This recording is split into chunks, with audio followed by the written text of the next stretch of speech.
Hello guys, welcome back to our channel. If your Ryobi battery charger is not working, it can completely stop your workflow because your tools depend on a properly charged battery to function.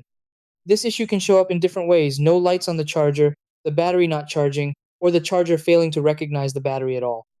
What makes it confusing is that both the charger and battery might look perfectly fine, yet the charging process doesn't start. In many cases, the problem isn't serious and can be caused by simple things like power issues, dirty contacts, or temperature conditions.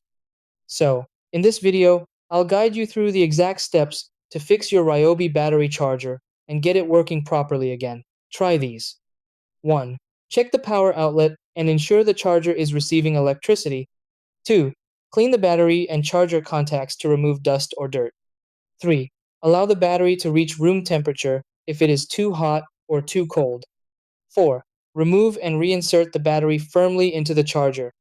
5. Try plugging the charger into a different outlet to rule out power issues. 6. Test with another battery to confirm whether the charger or battery is the problem.